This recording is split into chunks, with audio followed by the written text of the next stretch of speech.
because there is a section of Nelson River Bay that relies on the western supply dams, and that section, unfortunately, is at risk now because our dam levels have depleted to about just over 12%, and of that we can use about 8% of the water that is available to us. So it is a very real chance that Nelson River Bay can run dry, and will run dry if we're not responsible. So in the past, what has happened is that we have, as a municipality, tried to keep water in the taps. So although we haven't been successful at getting people to reduce their demand, and there's thousands, tens of thousands of people that's actually very responsible, and they have reduced their consumption and they're playing their part. There's also tens of thousands of households that have not reduced their consumption. And because the municipality always wanted to ensure that there's water in the taps, they have actually over-extracted their dams in the past.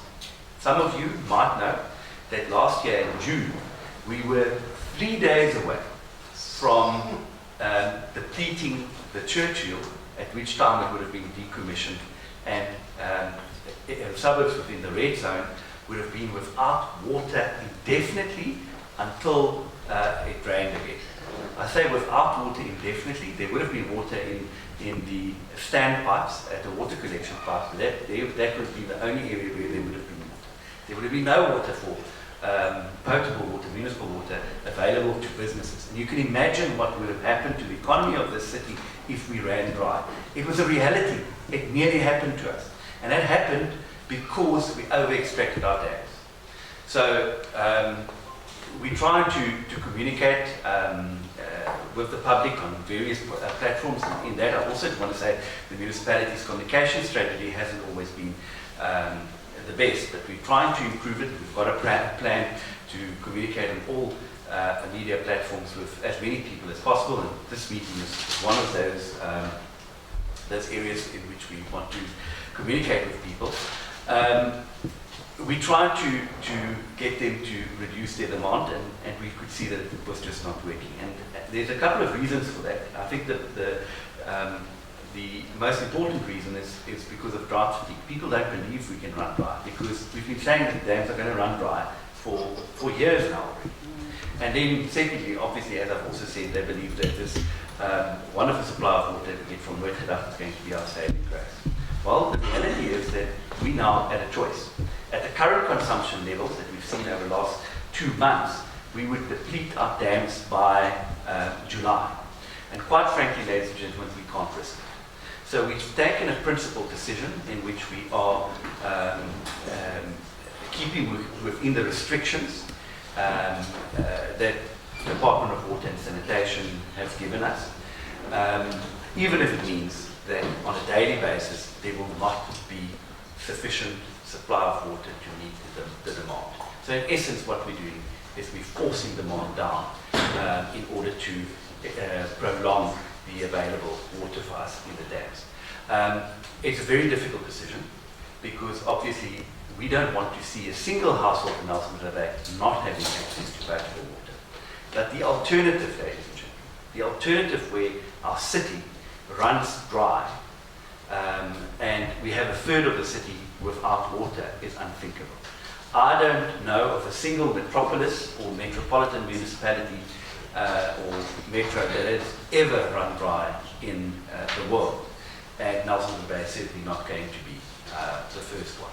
And you can imagine what a massive operation it would be to be able to give 400,000 people water through standpipes and through trucks. So we're not going to do that.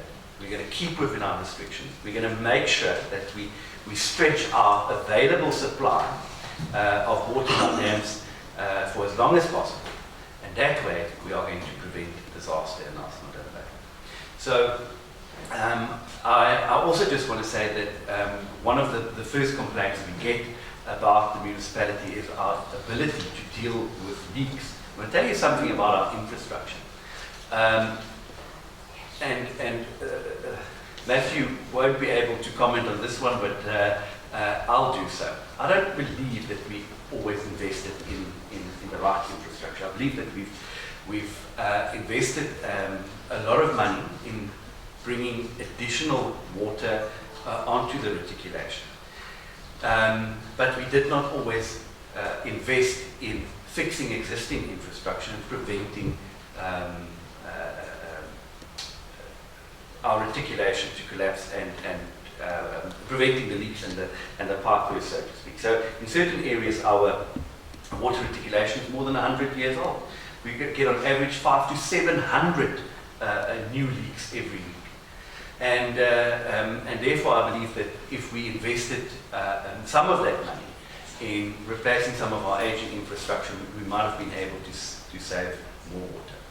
Our water losses, our real water losses, is currently 50%. And that is unsustainably high. But that's not going to be a quick fix. So the MMC for Infrastructure and Engineering, Dries van der Westhuizen, commissioned a water services master plan that will dictate how this municipality will invest in water infrastructure over the next 10 years. And that is important because as much as we're now going to have this additional 100 megalitres of water every day, even if the drought is going to be broken, it doesn't help if we lose 50% of our water. So we need to fix the infrastructure through maintenance and repairs as well, and replace aging infrastructure. So we've had a backlog in leak repair, and that was caused because we had a problem with supply chain. Supply chain in the city has essentially been broken, and very difficult to get contracts through, unfortunately. And we managed to after a 4-month period where there were no contract plumbers, to get contract plumbers in place. I know that sounds absolutely ridiculous, but it is unfortunately the state of our supply chain because it was so broken. And we managed to get contract plumbers in place, and we've managed to reduce the backlog of leaks that we've had from about 7,000 down to about 2,000. And our aim is to be able to eradicate that 2,000 within the next 7 to 10 days. And thereafter, we're hoping that we'll have a 48-hour, between a 24-hour and 48-hour turnaround time on leak repair. As I say, there's about 500 to 700 new leaks every week in Nelson, every day in Nelson Bay. So every week in Nelson Bay. Sorry for that. And it does add up quite quickly if you don't ensure that you keep ahead of it. So ladies and gentlemen, what we're asking you is you need to cooperate with us as a municipality in order to prevent dry taps. If you have not changed your water usage lifestyle over the last 2 years, you're part of the problem. In this zone, last week we were extracting about 100 megalitres of water. From this week, we're just putting 70 megalitres in the line because we can't extract any more. And that means that theoretically there's 50% less water in the system for this line. And if you therefore haven't adopted a water saving lifestyle, we're not going to be able to stabilize the system, and there's going to be communities somewhere in the zone without water every day of the week. It is very possible for us. It is very possible for us to prevent dry taps on any given day if we all reduce our consumption. And I fight very often with people across the city where certain communities think that there is no such thing as a drought in Nelson Bay because their water allocation is not going to run dry. I want to make it very clear that everybody in Nelson Bay is going to save water. And if communities are not going to save water, we are going to have no choice but to throttle their supply in order to make sure that we save water so that the same communities, you, people in the red zone, are not continuously without water, because that is only fair. So we are all in this together. We have to save water wherever we are. We have asked business to reduce their water consumption by about 20%. And if we all do that, all work together, we will be able to get through this crisis and prevent daily water interruptions, but also, more importantly, prevent our dams from running dry.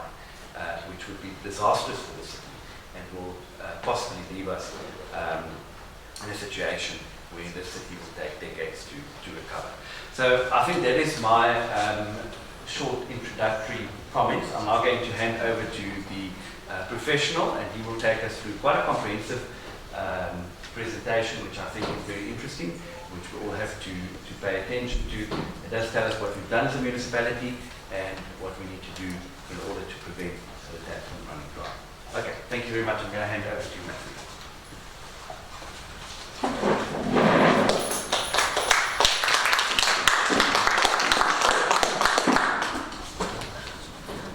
I think I'm just going to turn it a little bit here since we've got so many people on the right. Well, good evening to you, Executive Mayor, MMC, councillors, those who have made the journey out here today. I thank you for attending, and those tuning in via our streaming platforms. Thank you for taking this disaster seriously, knowing how important it is, and making the time of your day to hear just a little bit about it. What I'm going to try and do today, I'm going to talk about four things mainly. I'm going to talk about where we find ourselves. I'm going to talk about what the NMBM has been doing about where we find ourselves. I'm going to talk about, importantly, where are we heading, what can you expect, and then more importantly, I'm going to talk about what we can do. And by we, I don't mean NMBM or councillors or you that are here. I'm talking about all 1.3 million residents within the NMBM and surrounding areas. This is a collective disaster, one that we can only really manage if we all work together as one. And that's what I'm going to try and portray in this presentation today. So the screen is a little bit small, so I'm going to be very visual. I'm going to give you information verbally as well if you can't see it. There will be, it will be made available digitally afterwards for information. Let's start with the current status. Where do we find ourselves? Now, importantly, this area in green is the NMBM. And why I want you to zoom in on this is to notice that I don't make a map that only shows the NMBM. I show all our surrounding areas. And that's because most of the water for the NMBM doesn't come from within our own area. It comes externally. It comes from the Landkloof, it comes from the Babianskloof, the Cllr Mountains, all the way up in the Retief Dam in the Free State. Most of our water doesn't fall within the PE catchment.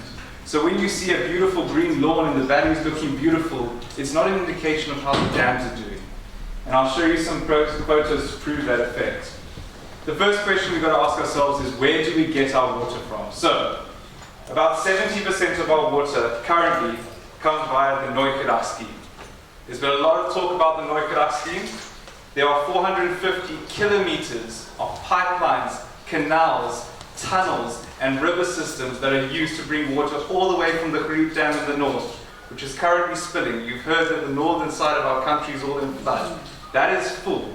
And it's bringing this water down to the Kirkwood area, where we have a huge treatment works called Drought. And then after treatment at Drought, we bring it into the city. That's 70% of our water. The rest of our water is made up from what we call local dams. We have the Sand and Bulk River dams. They are historic. We have the Groendal Dam above the Cllr Retief area. We have the Churchill and Mpofu Dam. These are very important. These are in the Landkloof region and feed our, what we call our western and southern areas. And then we have the Cllr system, which brings the rest of the water into the city. We also have some natural springs above Cllr. That's actually why Cllr formed in the first place, with these natural springs. And that is our water supply system. So in summary, we've got water coming from a catchment up in the Free State and the Sotho Highlands, and we've got water coming from a catchment within our local western area. That's what we need to focus on. That's what Cllr looks like. That's what Churchill Dam looks like. And scarily enough, that's what Mpofu Dam looks like. Mpofu Dam is so low, that foundation over there, below the riprap, we haven't got photos of that since it was built in 1983. This is the lowest the dam has been since it was built. The disaster is unprecedented. The lack of rainfall within our catchment areas is truly a disaster, and it's starting to really impact us now. So let's have a look at how the dams are doing. It's important to note which dams are the biggest, which ones are the ones that make the biggest difference to us. The dam that makes the most impact to the NMBM is called the Mpofu Dam. It's the largest dam dedicated to supplying the NMBM and the little coastal towns of Humansdorp, Jeffreys Bay, Cape St. Francis, etc. That's at 6.91%. You've got the Churchill Dam, which is on the same river system. It's about a third of the size. That's at 26%. You've got the Coco Dam and Luri balancing dams. They're at 12 and 47. And the Grundal Dam above Cllr is only at 13%. That puts our average dam capacity at 12. And not all of that 12% is accessible.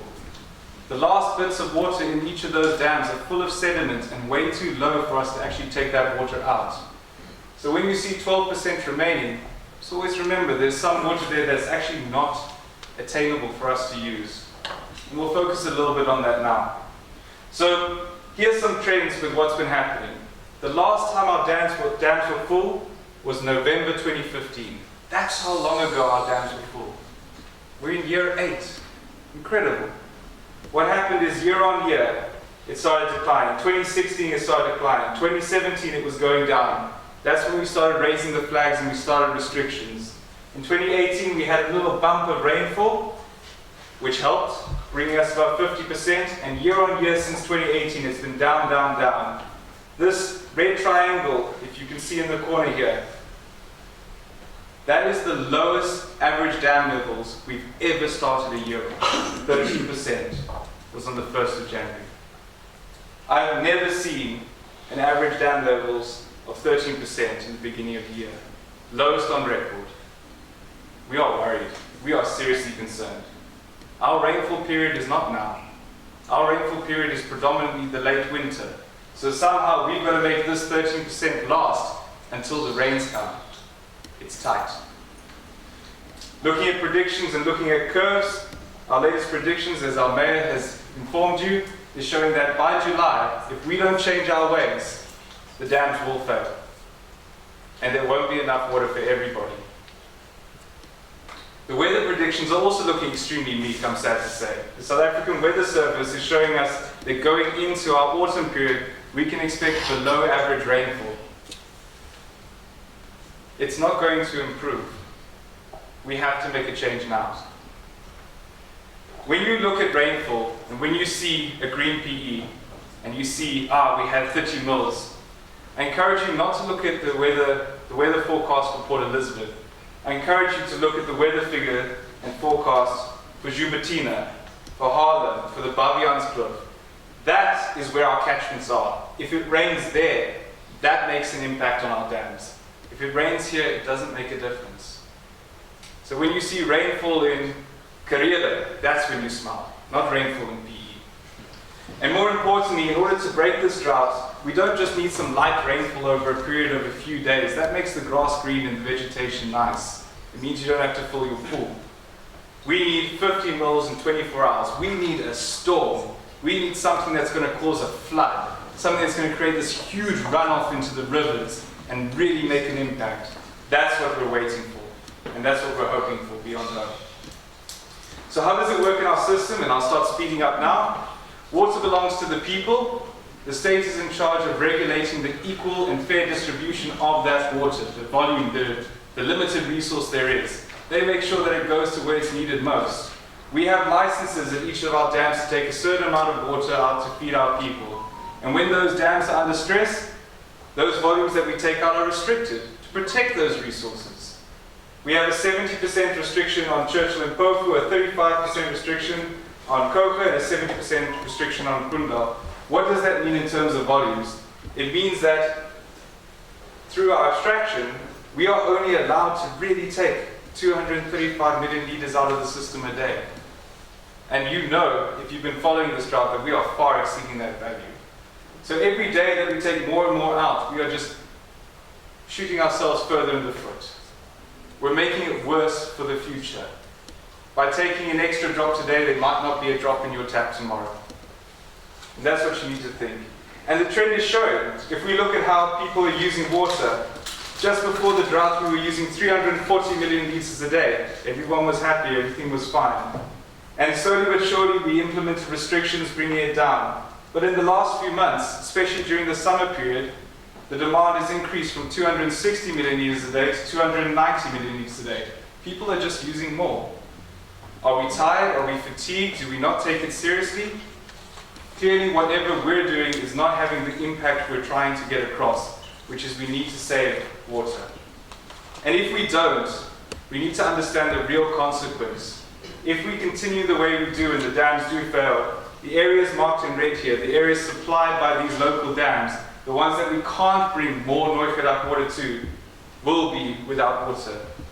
And although it may be intermittent, it may be a day, it may be a week, maybe a month. Can you imagine living life when you can't flush your toilet, or shower, or boil your kettle for a cup of tea? That every litre of water that you need to wash your body, you have to go collect from a communal standpipe.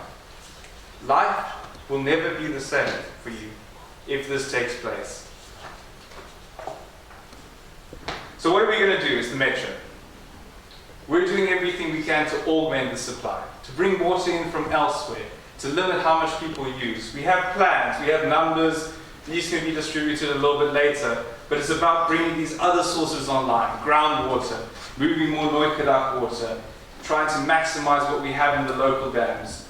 And the whole idea is this western and southern side, we need to bring 70 million litres a day into the system as a minimum. Another aspect the Mayor touched on. And in order to do that, we need everyone further up the system to save water, so there's more that we can move to these areas. It's a collective effort that needs to take place. It's not just the people living in the red zone that need to save. By the other areas saving water, there's more to move to them. As a society, it's about working together to solve this crisis.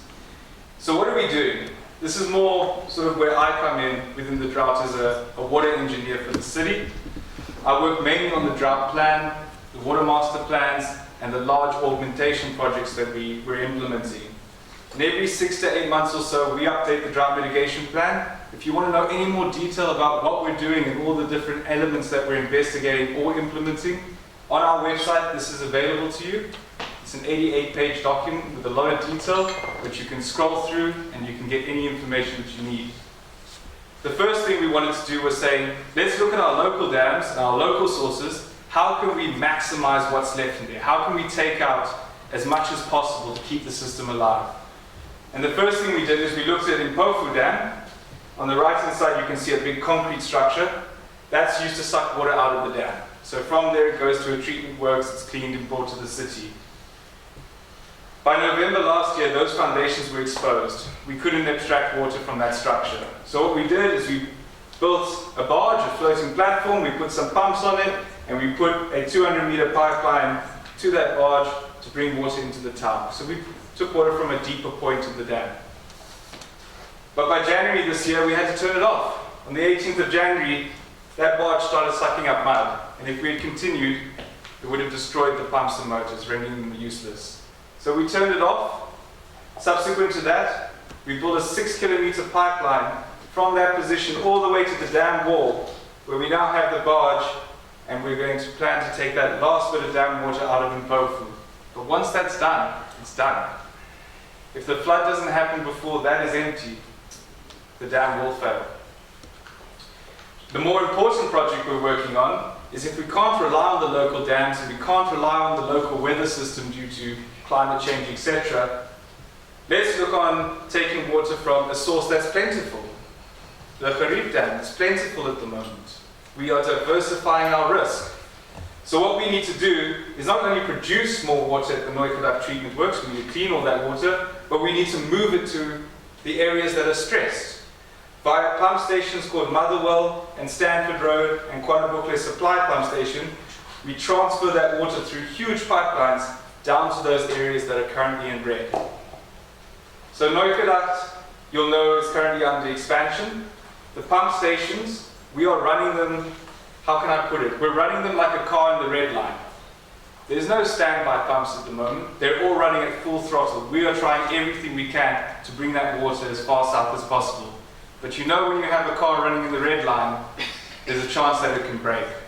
And we are constantly replacing motors and pumps, constantly cycling through them at our huge cost just to try and keep the system alive. It's very delicate at the moment. The Neugedacht treatment works has been upgraded. You would have heard about that. We've built the new phase 3 section, which brings another 70 million litres a day capacity online. We're busy upgrading the Motherwell pump station. We're busy upgrading the Stanford Road pump station. And we recently completed the Kwanabukle supply pump station. So this infrastructure to move the water is going in the ground. That's our first major investment in new water. The second major investment is we looked at all the possibilities for finding more water, and the most viable for the municipality and, importantly, its residents is groundwater. We're actually a rather groundwater-rich area. We have lots of faults and aquifers that we can sustainably abstract water from and not impact the environment. And through studies that started back in the 2010 drought, we have been investigating where it would be most feasible to implement these projects. The areas in yellow are the ones that we selected as being viable, and we funded them.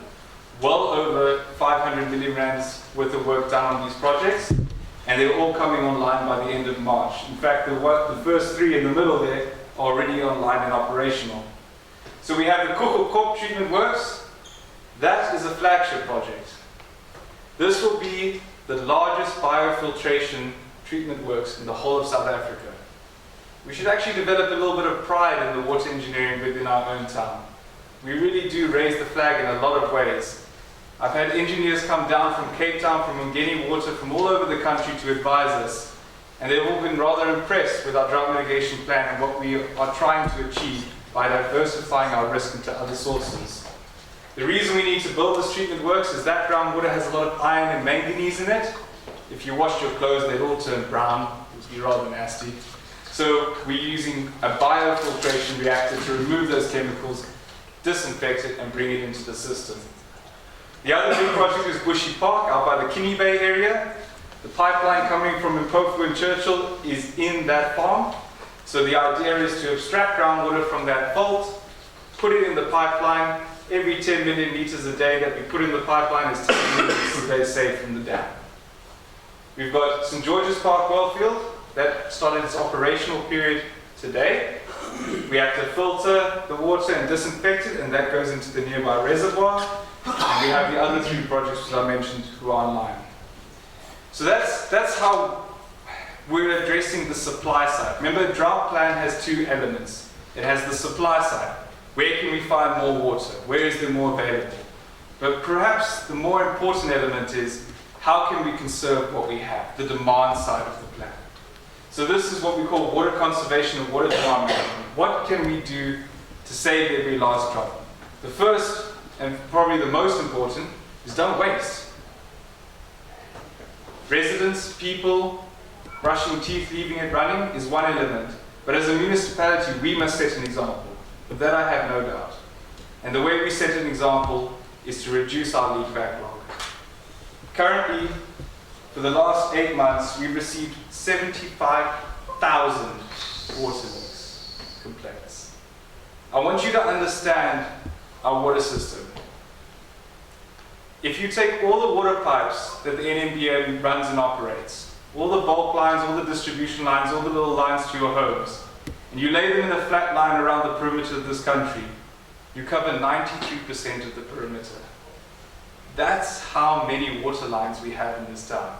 It's a tremendous thing. We can barely manage the perimeter of the country with our army and our border control, let alone our water engineers and our plumbers. It's a huge task, but we're doing everything we can, and we recently brought the backlog down to 2,000. It's something to be proud of. It's not enough, but we are doing what we can. The other thing we can do is we can drop the pressure in the system. If the pressure drops, then when you open your tap, it flows slower. So if you leave it running, the flow out of the tap is slower. When you want to fill something, you're a bit more conscious because it takes more time to fill. We've got 89 areas where we're managing the pressure, and we're slowly reducing it to try and reduce consumption. The other thing we can do is if people refuse and continue to abuse water, which we know through the billing accounts, we can install smart meters that after a certain volume in a day, they shut off. By 5 o'clock in the morning it opens, allows you 500 litres, and if you use it by 9 a.m. you're abusing and it turns off. This is something we're bringing online now, especially in our areas which are indigent, where we provide free water. We're providing a fair allocation for the reasonable house sizes, but we have to stop abuse.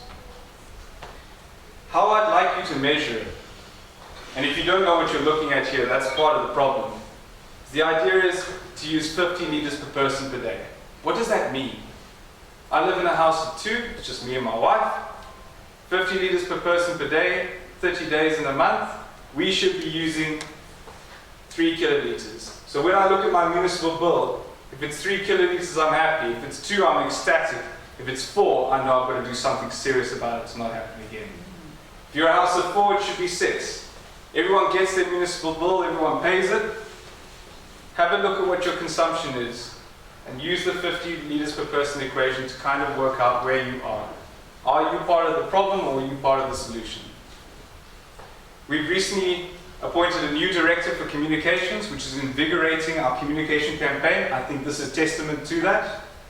And we're targeting the schools especially to try and bring that young education into the bay. Nothing stops someone using water more than their kids saying, hey, stop abusing me. And to be fair and transparent and open about this, every day at 11 o'clock we publish a 4-page summary of how we're doing. It gives you statistics about how much water we've used in the last 7 days, how much water we're taking from the local dams, from the Cllr scheme, how the rainfall went, what's new, what's happening, what can we do. You can log on to our website at any time and you'll get that daily update.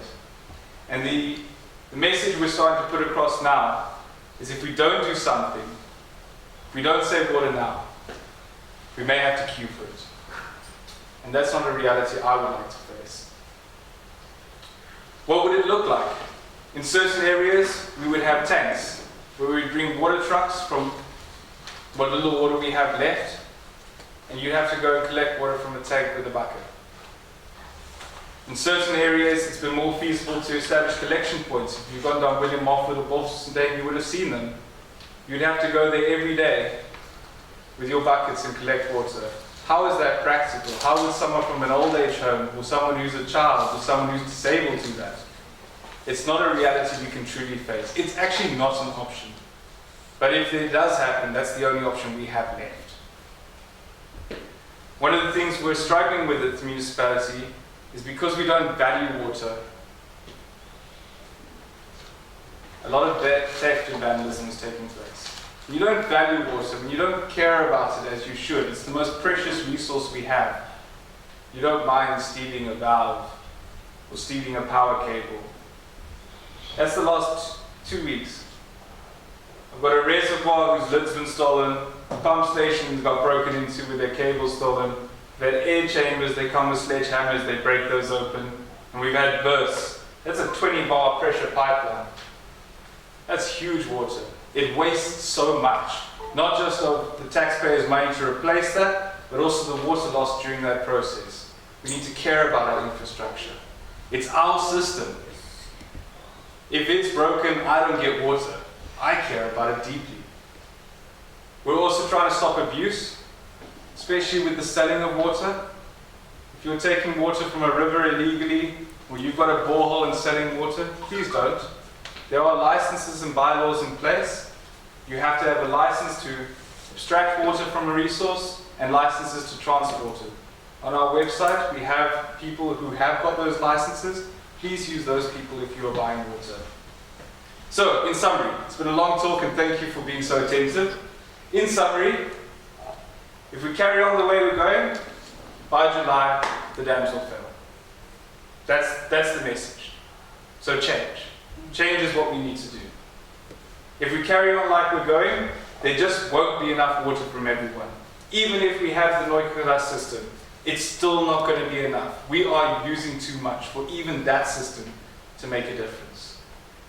And if we carry on like we are, these areas in red are going to face water shortages for extended periods of time, not just a few hours here and there. So what can we do? Let's give some advice, right? What can we as general individuals and citizens do? If it's brown, flush it down. If it's yellow, let it mellow. That's the classic one, right? But it's true. Every time you flush your toilet, that's 6 to 10 liters of drinking water. That's 6 to 10 liters that you could have showered with, could have done dishes with, and could have had a pot of tea with. Don't flush unnecessarily. Collect, reuse water. Flush with that water instead. Try, unless exceptional circumstances, no baths. Showers, they use less water. Have a quick shower. Algoa firms have been great with the short shower shong. The idea is to have a quick shower. When you're washing your hair, turn the water off. Wash with a bucket. That can go to flush your toilets.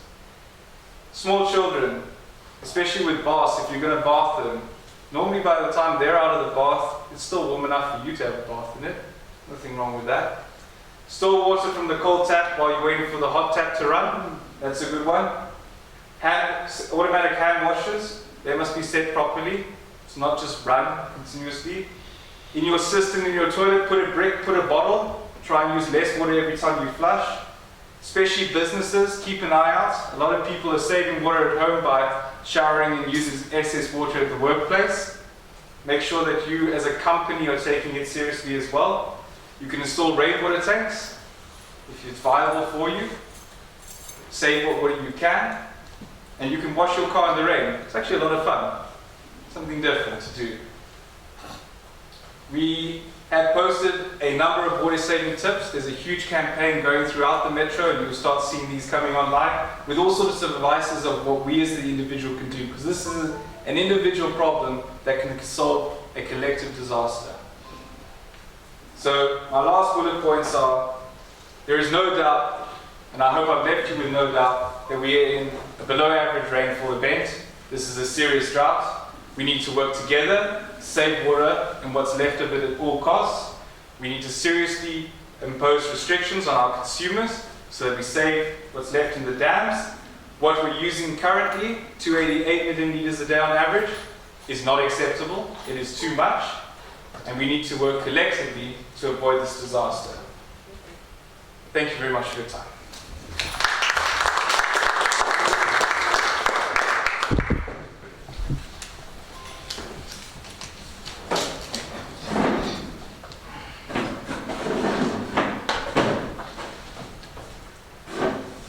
Thank you so much, Matthew, for that presentation. I think we're all pretty much depressed right now, but I think it is our reality. We need to obviously work hard at conserving as much water as possible. So I'm just going to go, open up the floor for questions. Are there any questions so far? Okay, so what I'm going to do is I'm going to number you, if you don't mind. I'm going to start on this side. Number 1, number 2, number 3, number 4, and number 5. Let's do the 5, number 6. Okay, let's do 6. Could I just ask, when you do ask your question, to keep it as brief as possible, and also just to introduce or give us your name if you don't mind. Thank you.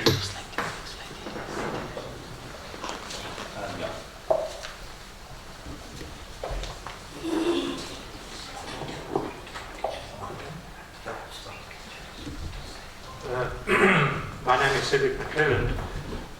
Matthew, I commend you on that excellent presentation that you have given us this evening, very lucid exposition of what the situation is.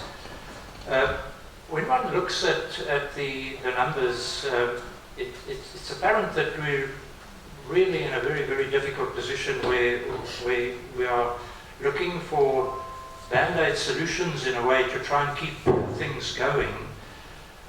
Is there a longer-term view of how the Metro's water supplies are going to be managed in the future? I mean, we have to accept that with the best of intentions, we may well be able to drive down demand in the short term, but the population of the Metro will grow and the demand per se will increase. And currently our local supply dams, as you quite correctly point out, are hopelessly inadequate.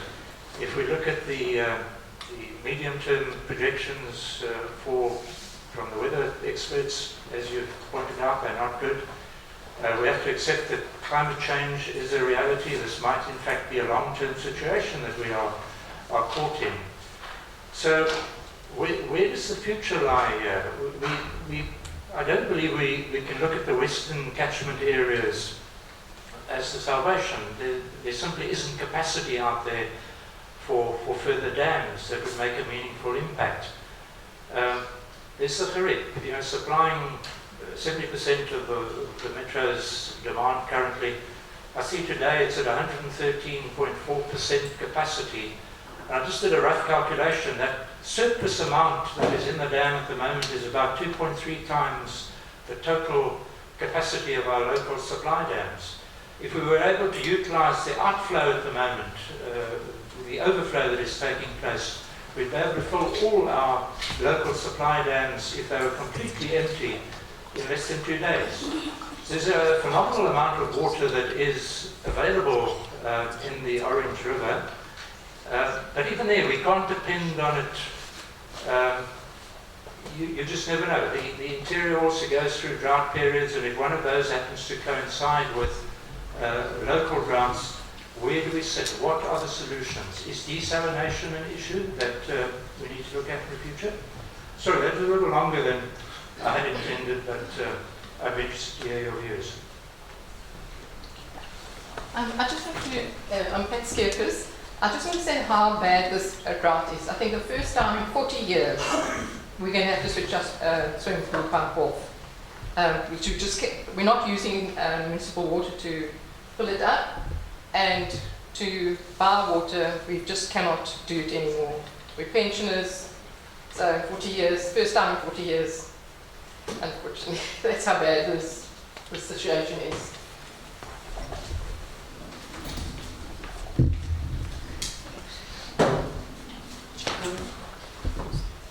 The situation with boreholes, it's something that's crossed my mind over the years, but it may be stupid. But if you empty a borehole, it's going to collapse. And we have seen over the years some houses that sink. Now, how can we be sure that those boreholes are going to be strong enough? That's the first thing. The second thing is the pipes that actually make up the complex of converting water, getting water from A to B, are mostly old. They're getting better, and I know a lot of people are doing a lot of work on them, but when we have outages, doesn't it make a difference to the pressure in a pipe, which would encourage a breakage? And that's about it. And you are sorry? Oh, my name's Anne Cat. Anne.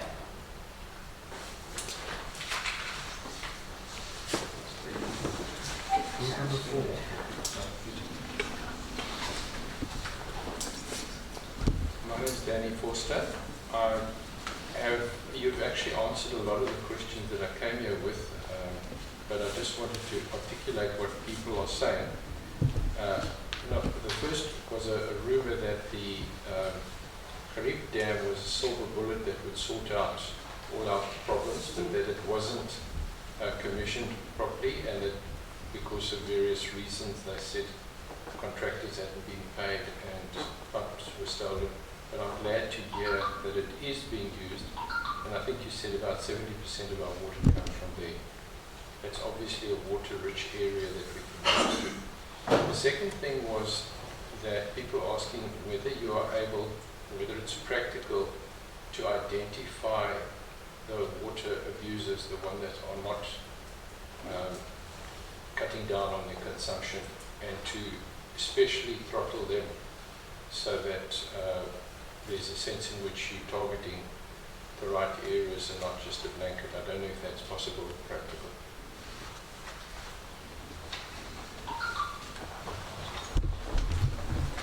Good evening, I'm Willie. I want to know, since the water restrictions is implemented, all over is car washes rocking up and booming. Is there somebody that checks their water consumption? Because I mean, all over, you go Cape Road, Newton Park, all over is car washes. Thanks.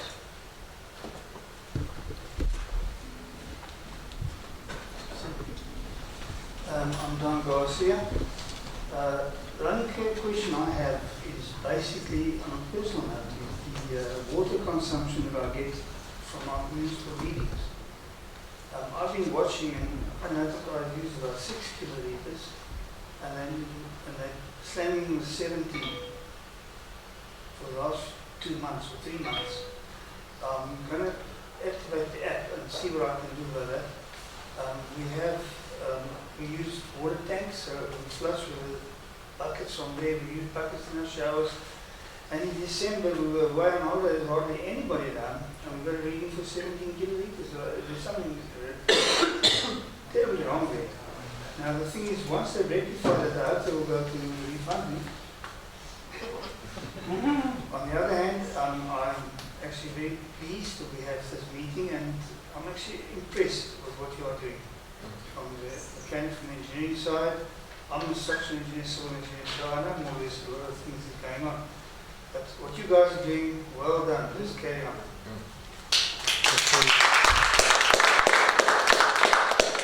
Ladies and gents, I'm going to allow the panel to answer the first 6 questions. If there are any, we can open up for a second round as well. Thank you. Well, thank you so much for engaging in the presentation and for your questions. I'll start with Cedric first. In order to sort of limit the presentation and not have you sit here for another 2 hours, I focus more on sort of the short and medium-term interventions that we're implementing. Things that will have an impact in the current drought and a focus on the current situation that we are facing. What is going to get us out of it? If you want to know more about our long-term solutions, such as desalination, for which we've done extensive studies and have identified a site, our partnerships with CDC on another desalination plant, our aims to move more towards, instead of having a water cycle which is just bringing more in and more out, to close the loop and reuse. So to reuse indirectly for irrigation and large non-potable users, as well as eventually move towards, like some of the other parts of the country, reused for consumption on our own. All that information can be found on our drought mitigation plan, which is on our website, and my contact details are on the website too. So if you read that and you have further queries, I'm happy to answer and provide more information on that. The main thing we're trying to do is we're trying to manage a risk. Lack of rainfall is a risk. How do you manage risk? You diversify your risk profile. So instead of just relying on local surface water, we've moved towards relying on surface water from other catchments that are doing well. And we're going to move towards ocean resources. We're going to move towards ground resources, and we're going to move towards reusing whatever we produce. So I hope that answers the question there. The question from Anne on boreholes. So groundwater is quite an interesting thing. We're not drilling for groundwater where we want it. When you live at a home and you have a house, the driller will come and tell you, ooh, there's good water. 9 times out of 10 it's in your driveway. That's because his rig can actually get into your driveway. It's never behind your house, hard to reach, okay? And that sort of water that you're getting out of there is a few thousand liters a day, which is perfect for a home or a small plot area. We're looking for millions of liters a day, okay? What is a million liters? Remember, we talk about the city using 300 million liters. What is a million liters, okay? So a million liters is, it's 200 5-kiloliter JoJo tanks. It's 18 Olympic swimming pools. It's a huge volume of water, and we're looking for many millions of liters. So we don't look where we want the water, we look where the geology allows us to have those sort of volumes. And we've brought in doctors, leaders in the country on groundwater. We've brought in geologists from the university who have been part of this project as a whole, and they've identified areas where there is groundwater of a significant volume that can actually make an impact on the system. Our target is to put 10% of our water mix onto groundwater, and by March this year we would achieve that. And that's something we're very proud of. That is a huge achievement. 30 million liters a day of water from groundwater is impressive. However, we have to be extremely responsible about our extraction from those resources. We cannot deplete them. And what we're doing through studies of our own and through studies with the Department of Water and Sanitation is we're making sure that we're going to only extract a sustainable volume. Basically, we're going to take out what goes in. Rainwater recharges an aquifer. As long as we take out that amount or less, then we won't impact the aquifer. what we're doing is we're intercepting the groundwater that would go out to sea. So instead of it going out into the oceans, we're going to intercept it and treat it and bring it into the system. It's a long explanation, but I hope it gives you a bit more confidence. The second question was related to water shedding, something I've advised very strongly against. Every time you turn a pipe on and off, you create a water hammer effect. You would hear that in your house when you turn a tap on and off very quickly, bang, right? That does cause bursts. And in fact, implementing water shedding as a chosen solution would in the short term reduce our consumption, but in the long term, it would have a greater loss.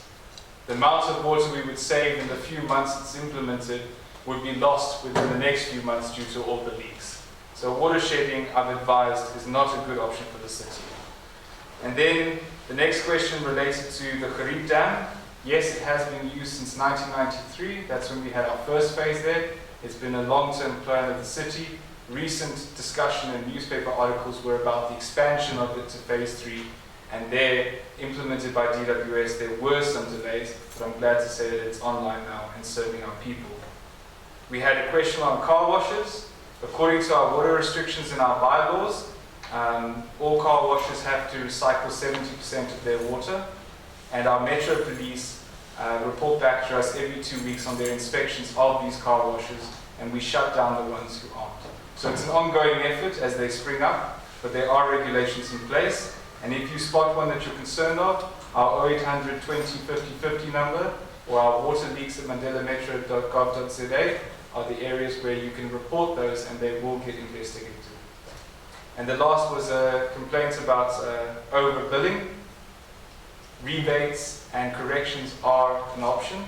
Please come to our customer care centre or report it to water leaks at mandelametro.gov.za and we will investigate and rebate if that is the case. So thank you for that. Executive Mayor, is there anything you want to add? Let me just check MMC.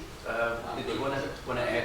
I think I just needed to say that it is very important that we have a secure water future. So water security in Nelson Bay must be a top priority.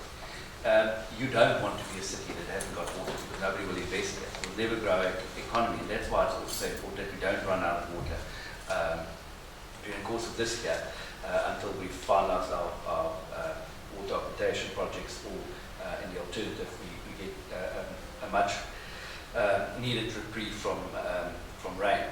But I think that when one look at the various projects available to us, there is still an allocation from water from the Cllr Dam that's available to us. But in order to get that, we will have to invest, and because it's bulk water, it will be Department of Water Affairs. They will have to invest. I think the estimates was in the region of about 1.6 billion rand in order to bring another 70 megalitres here. That will be investing in a pipeline and obviously also treatment capacity. Now, that's a lot of money, but it's still far cheaper than desalination. Desalination is something that we will look at a smaller scale, especially I think the one you were referring to, Matthew, was the site at Squeeze, if I remember correctly, because we're situated and it will bring water into this line. But you know, a couple of years ago we did the figures, and I think at that stage for 60 megalitres, for a 60 megaliter plant, it would have cost us in the region of about 2.6 billion rand.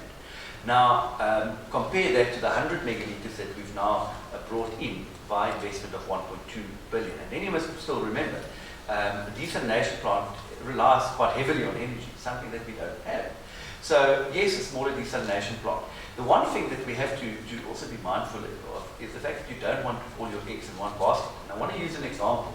About 2.5 weeks ago, there was a lightning strike at the Westhuizen plant. And as a result, that plant was out for about 24 hours. And let me tell you, if that happens, and it can happen, you do not want all your water coming from one source. So it is something that we need to keep in mind. Yes, we want to use some of the water, more of the water that comes from the Retief, but we also want to diversify our source of water, as Matthew said, and I think that is very, very important. Very important, as is mentioned, reuse of water. And I know that Dries is very, very passionate about it because we're pumping 100 megalitres of water into the sea at Fishwater Flats. 100 megalitres, that's a lot of water. And we are able to reuse that. I think I just want to say that it is very important that we get things right in our billing system. We do have estimates that are sometimes incorrect. Especially happens when there's not access to the house. Sometimes our readers get it wrong and they put the wrong information in the system. Okay, so they got it wrong. But you're welcome to come to me afterwards. I'll take your details, we'll look at your account and we'll rectify it. You will get a credit for it. And I sometimes think it's far easier to do IVR and just submit your own readings because you know that it's correct and you won't get any issues with that. So I think that was what I wanted to say. Thank you very much. Is there a second round of questions that they want to be asked? Is there just one more? We're making it very easy for two gents in the front here. Well, I'm sure we're going to get difficult questions from Cllr Rogers. Thanks. No, I'm sure I think it's probably a stupid question. I just want to understand how developed this whole, the pumps and the pipes that transfer the not-enough water across to the western side. How far are you? I feel like I should know that. But because if it's completely developed, and as I understand that Bushland pump station was a major breakthrough, and once that has been completed, then we can really do this whole big transfer. So if that can happen, then why is there still a red zone? I mean, when and if the dams run dry, one hopefully it doesn't, but then surely the whole city should, the water should dwindle across the city as opposed to just in the red zone. I just want to understand the relationship.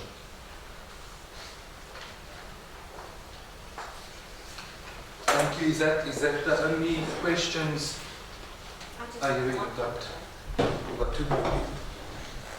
Yeah, I just want to ask, how do you estimate per household? If there's only 2 people in a household, or if there's 5? I mean, many families now have combined families on a property. How do you estimate as to what's high consumption in a household and what's not? You know, there might be somebody with 2 people, but they're using the equivalent of a 6-people household. How would that be looked at?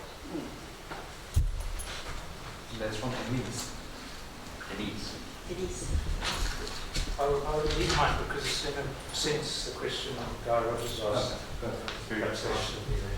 You read your notes on what's reading your notes. Okay, I'm going to go first, and then Matthew can wrap up. I think first of all, I just want to is this thing on? Yes, not on anymore. It's on. There we go. Okay. There was something very important that I wanted to mention. I forgot.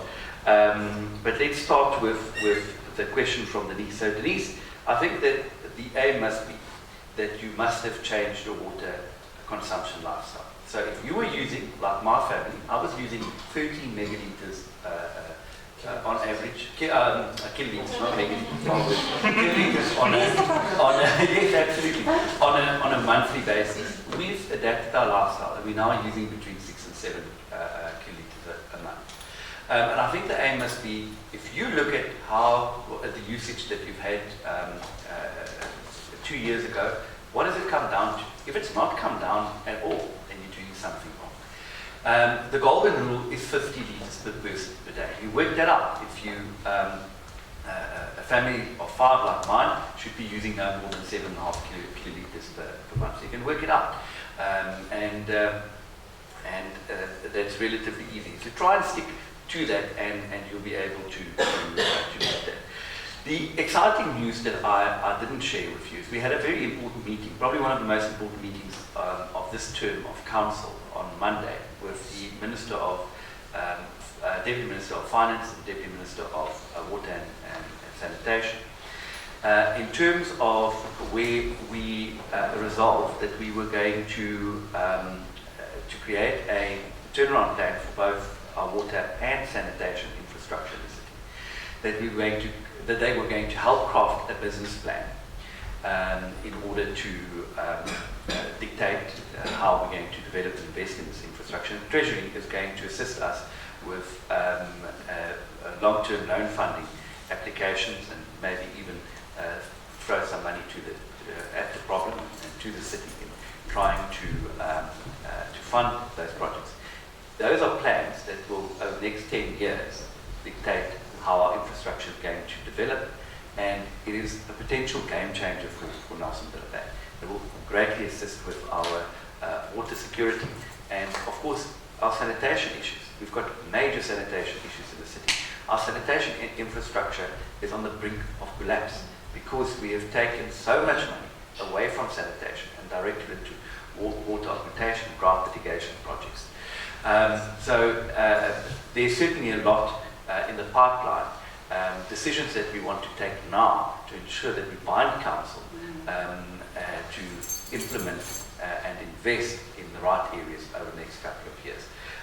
I think that's my contribution. You can answer Guy on these very, very good questions, because I think that goes to the heart of the argument as to why Drought is not the silver bullet now.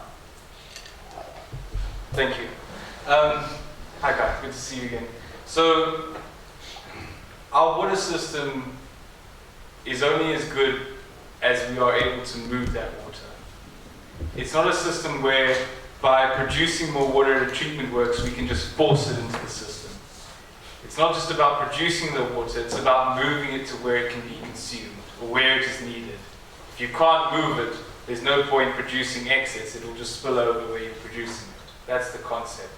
So as part of the Neugedacht expansion system was not just increasing the water treatment works capacity, but it was also building the new Quano pump station, which came online in July last year, and expanding the capacity of the Motherwell and Stanford Road pump stations by installing additional pumps and motors and control equipment to move more water. Those projects are currently under construction, and the anticipated completion date is the beginning of October this year. So if we can make it, if we can make what's left and stretch what's left in our dams, yes, the risk will be abated somewhat, not completely. We still won't have enough to meet up with the current demand the system needs. If we reduce water, and our target has been to get demand down to 230 million litres a day for some time now, if we get it down to that level, and we have these projects come online, and some of the local dams fail, we'll still be okay. But if we continue to use water like we have been at 290 million litres a day, this silver bullet will not be enough to avoid the disaster. So, in closing from my side, I think I just want to touch on something that's an important point to me, and that's about the value of water. So, it's something that we're so accustomed to, something we're so used to. It's one of those relationships you don't appreciate until they're gone, okay?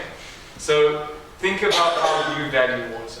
We pay 15 Rand for a kiloliter, 15 Rand for 1,000 litres. That's incredible. We should be proud of that. That water's come all the way from the Cllr Dam, from the Lesotho Highlands, 450 kilometers, multi-billion Rand treatment works, billion Rand pipelines and pump stations, a pipeline all the way to your house, a billing system, a credit system, a maintenance and operation system, a planning system, engineers, an entire municipality to run it, and yet it's 15 Rand a ton. What else can you buy for 15 Rand a ton? Delivered to your house whenever you need it. I mean, if you've gone and bought water from a store, what's it like, 20 Rand for a 5 litre now? 25, yeah. If it's 25 Rand for a 5 litre store, which you have to drive and collect, by the way, that's 5,000 Rand a ton. And it's municipal water that they just recycle. Not all, some are from springs out of town that travel, but then there's the transportation cost. How sustainable is that? Now, I'm not targeting the industry, I'm just making you aware. I don't think we value how wonderful and how impressive it is that we can open our tap and it just flows. So that's what we're trying to do. Our slogan is keep it in the tap, keep it flowing in the pipe, and with your help and all the help of 1.3 million people, together we can keep that going. So thanks for listening to me today. Great, thank you, Matthew. I think my final words will just be, it's a mathematical certainty that this drought will end. But we also know that we live in an area that gets cyclical droughts. So as much as it's a mathematical certainty that this drought will end, there will be another one after this one. So change your water behavior lifestyle now, because the droughts aren't going to go away. I had a presentation the other day from some climate experts that indicated that over the next 25 years, Nelson Mandela Bay's average temperature is going to rise with about 1.5 Celsius. So the reality is that climate change does have an effect on us. And it is our response that's going to dictate how resilient we are going to become, and whether this city is going to become a city that can actually portray one as one with water security. Thank you very much for being here. Brendan, you can close. Thank you very much to our Mayor and also to Matthew Hill for the presentations and answering our questions. Ladies and gents, thank you for attending the session. Like I said earlier, I wish there was a lot more residents that would attend, as this is probably one of the biggest crises that we are facing. But yes, thank you very much. That concludes this evening's meeting. I'm sure the Mayor and Matthew will maybe still stay behind for 5 or 10 minutes if there is anything else that you wanted to come and ask them up front. Thank you very much. Thank you.